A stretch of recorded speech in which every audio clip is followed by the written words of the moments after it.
One of the most frustrating things about mining cryptocurrency is troubleshooting.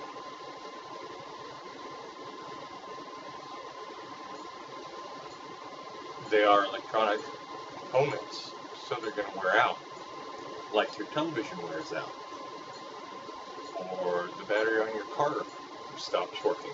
So, of course, you're going to have equipment malfunctions, equipment failures, and that is the most frustrating thing, at least for me, about mining cryptocurrency, because it challenges one to frustration. For example, you have a rig, it has 13 GPUs, so you have 13 GPUs, you have 13 risers to go on the bottom of the GPUs, you have 13 cables going into PCI slots on the motherboard, you have the motherboard, you have your RAM, your CPU, your power supply for the motherboard, your power supply for the GPUs and the risers, and then you've got miles of power cable going every which way to power both the risers and the GPUs, as well as the motherboard. That's a lot of items that can go bad in an instant. Now, why have I said all of this? It seems to me like the two things that go bad the most are GPU risers and GPUs. GPUs from the sheer exhaustion, heat, exchange, exposure, whatever, running 24 hours a day, 7 days a week. In my case, one of my current rigs has ran 3.5 years non-stop, except for little hiccups that I have to correct. So, yesterday, or the day before yesterday, again, the internet goes down. This kind of sends my rigs into a tailspin because they're on, they're trying to communicate, and they just sit there. Well, if they sit there too long, they don't do anything but sit there. So once I discovered this problem, excuse me, and rectified this problem, shutting everything off, resetting everything, turning everything back on, I discovered not 1, 2, 3, 4, 5, 6, 7, 8, 9 risers that basically systematically shut down. Either the temperature would drop, it wouldn't pick up a temperature no more, or it wouldn't have a wattage, or it wouldn't run the GPU, or the GPU started, but it wouldn't allow it to boot up because that riser, I think maybe the capacitors wear out, or what have you, or the heat, whatever, but sometimes the GPUs would start and would start hashing, and so you're going along thinking everything's grand, and about anywhere from a minute to an hour later, it just shuts down. No wattage, no hash, and then the whole rig crashes because that one GPU sucks on that riser. And the problem is like a straight line, a string. If you were to put a straight line of string and you put different weights on it, in this case it would be the GPUs. If you put GPUs on this string, the string starts distorting and basically looks like a ECG tracing.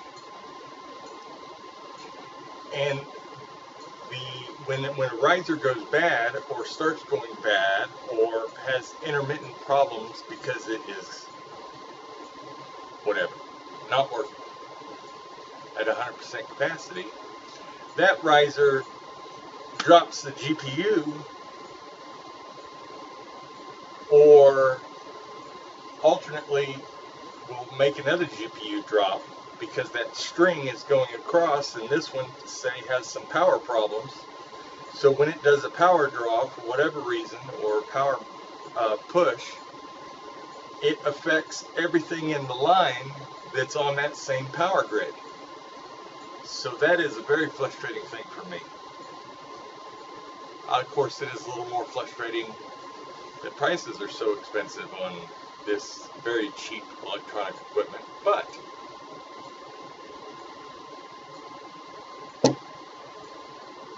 I say very cheap, I meant cheaply made, not cheaply bought. So sure, Amazon hooked me up. I've got 12. Remember, I have 9 bad ones, but I have 12 brand new risers coming. So my hope is it'll help me take these problems I'm having with the GPUs just dropping, or the whole rig dropping, or the power problems and everything. Like I said, I've discovered 9 of them, and I did that painstakingly, going one by one on a different rig, on a different GPU, or on a different card with the same GPU, to determine the card is fucked up. Throw it away. Grab another one. The card is fucked up. No. Throw it away. Get another one. Oh, now you're running. Well, that's a good riser. So sure, all the risers that I have are old. All the risers that I originally bought 3.5 years ago was, well, 3.5 years old. And that's 3.5 years of running with a GPU on top of it, processing all that data. So things wear out. And then the other ones that I bought when I built this last rig, the Navi rig, were also used, but they were at a reasonable price, and I just needed to get something just to get going on it. I wasn't interested in spending $80 on brand new GPU risers or PCIe risers. What I was interested in is just getting everything running and going with it. Well, I will have this problem taken care of, and soon, I trust, I'll be 100% backup mining on my 3 rigs. One of the other problems I've discovered, I said the GPUs also go bad. These GPUs, they get so hot, especially here where I live in Texas. You know, the west sun, and I've got my all 3 rigs on the west side of the house, so all that heat is coming in and hitting everything. Not really a problem because GPUs can handle a lot of heat, but the problem exacerbated over time to where I have 3 or 4 GPUs that just won't work, won't power, won't do much of nothing. Almost like a brick GPU. What I did last time, which was this last winter, was I took these GPUs, these bad ones, they wouldn't power, they wouldn't do anything, and I took the heatsink off, and I cleaned it with brake cleaner and I don't know, a brush, you know, and then I would wipe it down or clean it real good again with alcohol, 100% rubbing alcohol, because it evaporates quickly, no water, so it would help keep everything running right. I didn't honestly think it would work, but it did. All the rigs came back online. Everything was running perfectly until it wasn't. So the most frustrating thing for me about mining cryptocurrency is troubleshooting issues, which is why I cannot teach my brother how to do this. I don't honestly think I could teach anybody how to do this. I taught myself because I wanted to learn. If you want to learn, teach yourself. If don't, take it from me.